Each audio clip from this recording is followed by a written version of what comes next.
Tsamudyan adalah nama suatu suku yang oleh sementara ahli sejarah dimasukkan bagian dari bangsa Arab dan ada pula yang menggolongkan mereka ke dalam bangsa Yahudi.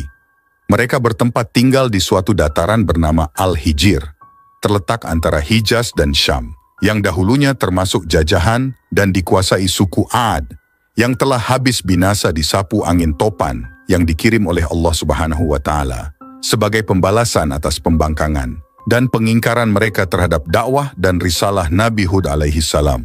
Kemakmuran dan kemewahan hidup serta kekayaan alam yang dahulu dimiliki dan dinikmati oleh kaum Ad telah diwarisi oleh kaum Samud. Tanah-tanah yang subur yang memberikan hasil berlimpah ruah, binatang-binatang perahan dan lemak yang berkembang biak, kebun-kebun bunga yang indah, bangunan rumah-rumah yang didirikan di atas tanah yang datar, dan dipahatnya dari gunung.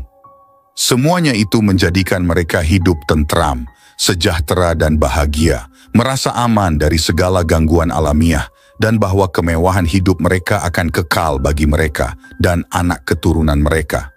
Kaum Tsamud tidak mengenal Tuhan. Tuhan mereka adalah berhala-berhala yang mereka sembah dan puja. Kepadanya mereka berkurban, tempat mereka minta perlindungan dari segala bala dan musibah, dan mengharapkan kebaikan serta kebahagiaan. Mereka tidak dapat melihat atau memikirkan lebih jauh dan apa yang dapat mereka jangkau dengan panca indera.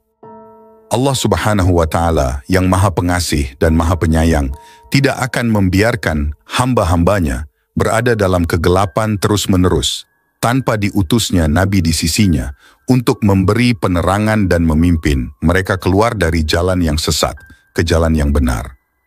Demikian pula Allah Subhanahu wa Ta'ala tidak akan menurunkan azab dan siksaan kepada suatu umat sebelum mereka diperingatkan dan diberi petunjukkan olehnya dengan perantara seorang yang dipilih untuk menjadi utusan dan rasulnya. Sunnatullah ini berlaku pula kepada kaum Tsamud yang kepada mereka telah diutuskan Nabi Saleh alaihi salam, seorang yang telah dipilihnya dari suku mereka sendiri, dari keluarga yang terpandang dan dihormati oleh kaumnya, terkenal tangkas, cerdik, pandai, rendah hati, dan ramah tamah dalam pergaulan. Dikenalkan mereka oleh Nabi Saleh alaihi salam kepada Tuhan yang sepatutnya mereka sembah, Tuhan Allah Subhanahu wa Ta'ala, yang Maha Esa, yang telah menciptakan mereka, menciptakan alam sekitar mereka, menciptakan tanah-tanah yang subur, yang menghasilkan buah-buahan, keperluan hidup mereka, menciptakan binatang-binatang yang memberi manfaat dan berguna bagi mereka, dan dengan demikian memberi kepada mereka kenikmatan dan kemewahan hidup dan kebahagiaan lahir dan batin. Tuhan yang Esa itulah yang harus mereka sembah, dan bukan patung-patung yang mereka pahat sendiri dari batu-batu gunung, yang tidak berkuasa memberi sesuatu kepada mereka, atau melindungi mereka dari ketakutan dan bahaya. Nabi Saleh alaihi salam memperingatkan mereka bahwa ia adalah seorang daripada mereka, terjalin antara dirinya dan mereka ikatan keluarga dan darah. Mereka adalah kaumnya dan sanak keluarganya, dan dia adalah seketurunan dan sesuku dengan kaumnya. Ia mengharapkan kebaikan dan kebajikan bagi kaumnya, dan sesekali tidak akan menjerumuskan kaumnya ke dalam hal-hal yang akan membawa kerugian, kesengsaraan, dan kebinasaan bagi kaumnya. Ia menerangkan bahwa dirinya adalah pesuruh dan utusan Allah Subhanahu wa Ta'ala, dan apa yang diajarkan dan didakwahkan kepada kaumnya adalah amanat dari Allah Subhanahu wa Ta'ala yang harus dia sampaikan kepada mereka untuk kebaikannya semasa hidup dan sesudah mati di akhirat kelak. Ia mengharapkan kaumnya mempertimbangkan dan memikirkan sungguh-sungguh apa yang ia serukan, anjurkan, dan agar kaumnya segera meninggalkan persembahan kepada berhala-berhala itu, dan percaya beriman kepada Allah yang Maha Esa, seraya bertaubat dan mohon ampun kepadanya atas dosa dan perbuatan syirik yang selama ini telah dilakukan. Allah Subhanahu wa Ta'ala Maha dekat, Maha mendengar doa mereka, dan memberi ampun kepada yang salah bila dimintanya. Terpanjatlah kaum Nabi Saleh alaihi salam mendengar seruan dan dakwahnya, yang bagi mereka merupakan hal yang baru, yang tidak diduga akan datang dari saudara atau anak mereka sendiri. Maka serentak ditolaklah ajakan Nabi Saleh alaihi salam itu, seraya berkata mereka kepadanya, "Wahai Saleh, kami mengenalmu seorang yang pandai, tangkas dan cerdas. Pikiranmu tajam dan pendapat serta semua pertimbanganmu selalu tepat. Pada dirimu kami melihat tanda-tanda kebajikan dan sifat-sifat yang terpuji. Kami mengharapkan dari engkau sebetulnya untuk memimpin kami menyelesaikan hal-hal yang rumit, yang kami hadapi, memberi petunjuk dalam soal-soal yang gelap bagi kami, dan menjadi ikutan dan kepercayaan kami dikala kami menghadapi krisis dan kesusahan. Akan tetapi segala harapan itu menjadi meleset, dan kepercayaan kami kepadamu tergelincir hari ini dengan tingkah lakumu dan tindak tandukmu yang menyalahi adat istiadat dan tata cara hidup kami. Apakah yang engkau serukan kepada kami? Engkau menghendaki agar kami meninggalkan persembahan kami dan nenek moyang kami, persembahan dan agama yang telah menjadi darah daging kami. Dan ini sudah menjadi sebagian hidup kami sejak kami dilahirkan, dan tetap menjadi pegangan untuk selama-lamanya. Kami sesekali tidak akan meninggalkannya, karena seruanmu, dan kami tidak akan mengikutimu, yang sesat itu. Kami tidak mempercayai omong kosongmu, bahkan meragukan kenabianmu. Kami tidak akan mendurhakai nenek moyang kami dengan meninggalkan persembahan dan mengikuti jejakmu. Nabi Saleh alaihi salam memperingatkan mereka agar jangan menentangnya dan agar mengikuti ajakannya beriman kepada Allah Subhanahu wa Ta'ala yang telah mengaruniakan rezeki yang luas dan penghidupan yang sejahtera. Diceritakan kepada mereka kisah kaum-kaum yang mendapat siksa dan azab dari Allah Subhanahu wa Ta'ala karena menentang Rasulnya dan mendustakan risalahnya. Hal yang serupa itu dapat terjadi jika mereka tidak mau menerima dakwahnya dan mendengar nasihatnya yang diberikannya secara ikhlas dan jujur. Sebagai seorang anggota dari keluarga besar dan yang tidak mengharapkan atau menuntut upah atas usahanya itu, ia hanya menyampaikan amanat Allah Subhanahu wa Ta'ala yang ditugaskan kepadanya. Hanya Allah lah yang akan memberinya upah dan ganjaran untuk usahanya memberi pimpinan dan tuntutan kepada mereka. Sekelompok kecil dari kaum Tsamud yang kebanyakannya terdiri dari orang-orang yang kedudukan sosial lemah, menerima dakwah Nabi Saleh alaihi salam dan beriman kepadanya. Sedangkan sebagian yang terbesar terutamanya yang tergolong orang-orang kaya dan berkedudukan tetap berkeras kepala dan menyombongkan diri, menolak ajakan Nabi Saleh alaihi salam dan mengingkari kenabiannya dan berkata kepadanya, "Wahai Saleh, kami kira bahwa engkau telah kerasukan syaitan dan terkena sihir. Engkau telah menjadi sinting dan menderita sakit gila.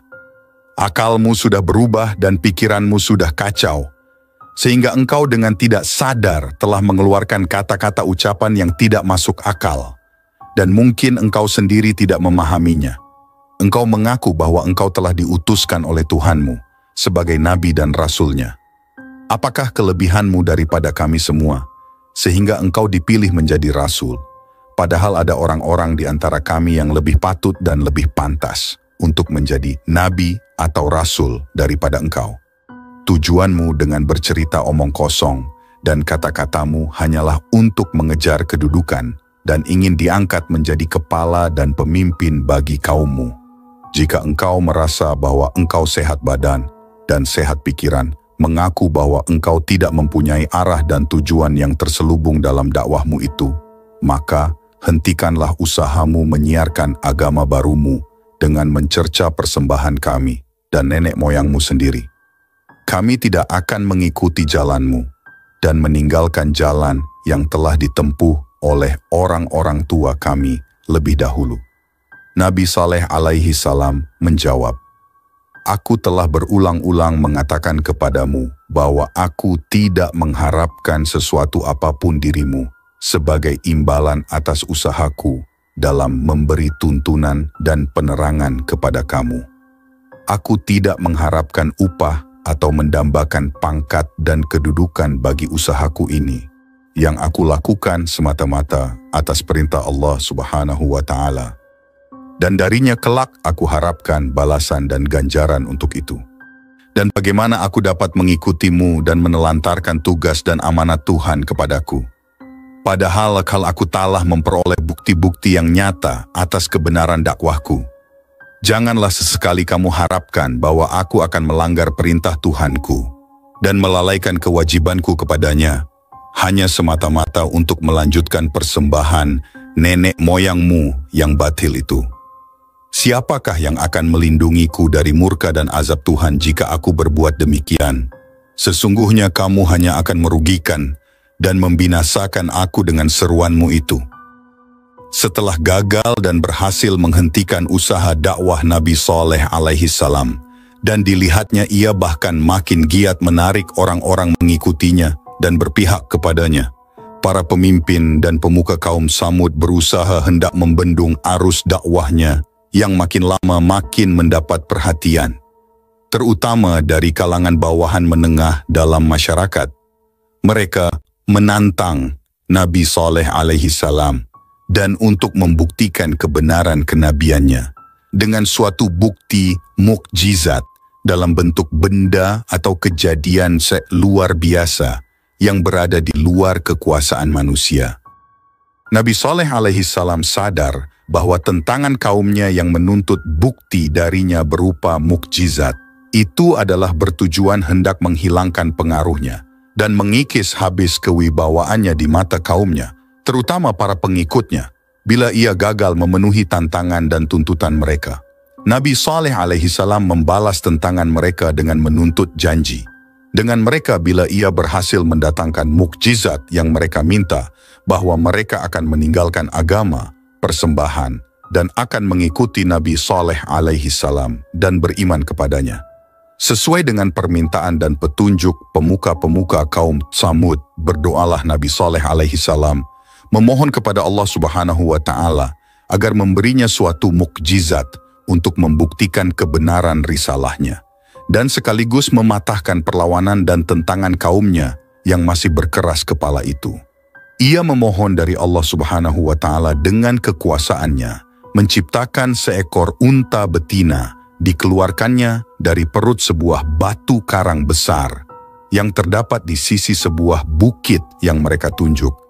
Maka sejurus kemudian dengan izin Allah Subhanahu wa Ta'ala yang Maha Kuasa lagi Maha Pencipta, terbelahlah batu karang yang ditunjuk itu dan keluar dari perutnya seekor unta betina dengan menunjuk kepada binatang yang baru keluar dari perut batu besar itu.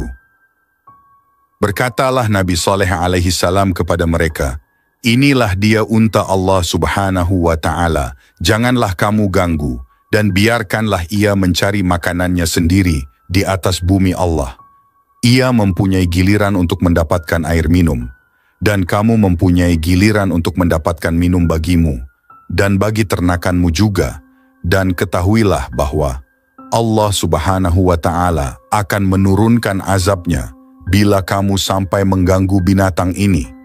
Kemudian berkeliaranlah unta tersebut di ladang-ladang, memakan rumput sesuka hatinya tanpa mendapat gangguan.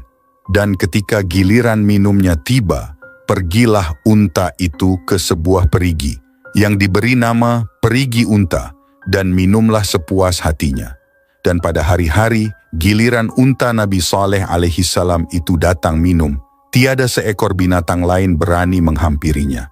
Hal mana menimbulkan rasa tidak senang pada pemilik-pemilik binatang itu yang makin hari makin merasakan bahwa adanya unta Nabi Saleh alaihi salam di tengah-tengah mereka itu merupakan gangguan laksana duri yang melintang di dalam kerongkong. Dengan berhasilnya Nabi Saleh alaihi salam mendatangkan mukjizat yang mereka tuntut, gagallah para pemuka kaum Samud dalam usahanya untuk menjatuhkan kehormatan dan menghilangkan pengaruh Nabi Saleh alaihi salam. Bahkan sebaliknya telah menambah tebal kepercayaan para pengikutnya dan menghilang banyak keraguan dari kaumnya. Maka dihasutlah oleh pemilik-pemilik ternak yang merasa jengkel dan tidak senang dengan adanya unta Nabi Saleh alaihi salam yang merajalela di ladang dan kebun-kebun mereka, serta ditakuti oleh binatang-binatang peliharaannya. Persekongkolan diadakan oleh orang-orang dari kaum Tsamud untuk mengatur rancangan pembunuhan unta Nabi Saleh alaihi salam. Dan selagi orang masih dibayangi oleh rasa takut dari azab yang diancam oleh Nabi Saleh alaihi salam bila untanya diganggu. Di samping adanya dorongan keinginan yang kuat untuk melenyapkan binatang itu dari atas muka bumi, muncullah tiba-tiba seorang janda bangsawan yang kaya raya, menawarkan akan menyerahkan dirinya kepada siapa saja yang dapat membunuh unta Nabi Saleh alaihissalam. Di samping janda itu ada seorang wanita lain yang mempunyai beberapa putri cantik-cantik, menawarkan akan menghadiahkan salah seorang dari putri-putrinya kepada orang yang berhasil membunuh unta itu. Dua macam hadiah yang menggiurkan dari kedua wanita itu, di samping hasutan para pemuka Tsamud, mengundang dua orang lelaki bernama Mushadda bin Muharrij dan Gudar bin Salif. Mereka berkemas-kemas akan melakukan pembunuhan untuk meraih hadiah yang dijanjikan. Di samping sanjungan dan pujian yang akan diterimanya dari para kafir suku Tsamud bila unta Nabi Saleh alaihissalam telah mati dibunuh. Dengan bantuan 7 orang lelaki, maka bersembunyilah kumpulan itu di suatu tempat, di mana biasanya dilalui oleh unta dalam perjalanannya ke perigi ke tempat unta minum. Dan begitu unta-unta yang tidak berdosa itu melewatinya, lalu segeralah dipanah betisnya oleh Musadda yang disusul oleh Gudar dengan menikamkan pedangnya di perutnya. Dengan perasaan merasa hebat dan bangga, pergilah para pembunuh unta itu ke ibu kota, menyampaikan berita matinya unta Nabi Saleh alaihi salam yang mendapat sambutan sorak-sorai dan teriakan gembira. Dari pihak musyrikin seakan-akan mereka kembali dari medan perang dengan membawa kemenangan yang gilang gemilang. Berkata mereka kepada Nabi Saleh alaihi salam, "Wahai Saleh, untamu telah mati dibunuh. Cobalah datangkan akan apa yang engkau katakan dulu, akan ancamannya bila unta itu diganggu. Jika engkau betul-betul termasuk orang yang benar dalam kata-katanya." Nabi Saleh alaihi salam menjawab, "Aku telah peringatkan kamu bahwa Allah Subhanahu wa Ta'ala akan menurunkan azabnya atas kamu jika kamu mengganggu unta itu. Maka dengan terbunuhnya unta itu, maka tunggulah engkau akan tibanya masa azab yang Allah Subhanahu wa Ta'ala telah janjikan. Dan telah aku sampaikan kepada kamu, kamu telah menantang Allah Subhanahu wa Ta'ala, dan terimalah kelak akibat tantanganmu kepadanya. Janji Allah Subhanahu wa Ta'ala tidak akan meleset. Kamu boleh bersukaria dan bersenang-senang selama 3 hari ini, kemudian terimalah ganjaranmu yang setimpal pada hari keempat. Demikianlah kehendak Allah Subhanahu wa Ta'ala dan takdirnya yang tidak dapat ditunda atau dihalang." Ada kemungkinan menurut sementara ahli tafsir bahwa Allah Subhanahu wa Ta'ala melalui Rasulnya Nabi Saleh alaihi salam memberi waktu 3 hari itu untuk memberi kesempatan kalau mereka sadar akan dosanya dan bertaubat minta ampun serta beriman kepada Nabi Saleh alaihi salam kepada risalahnya. Akan tetapi dalam kenyataannya tempo 3 hari itu bahkan menjadi bahan ejekan kepada Nabi Saleh alaihi salam, yang ditantangnya untuk mempercepat datangnya azab itu dan tidak usah ditangguhkan 3 hari lagi. Nabi Saleh alaihi salam memberitahu kaumnya bahwa azab Allah Subhanahu wa Ta'ala yang akan menimpa di atas mereka akan didahului dengan tanda-tanda, yaitu pada hari pertama bila mereka terbangun dari tidurnya akan menemui wajah mereka menjadi kuning dan berubah menjadi merah pada hari kedua dan menjadi hitam pada hari ketiga. Dan pada hari keempat, turunlah azab Allah Subhanahu wa Ta'ala yang pedih. Mendengar ancaman azab yang diberitahukan oleh Nabi Saleh alaihi salam kepada kaumnya, kelompok 9 orang tersebut, kelompok si pembunuh unta, merencanakan pembunuhan kepada Nabi Saleh alaihi salam sebelum mendahului tibanya azab yang diancamkan itu.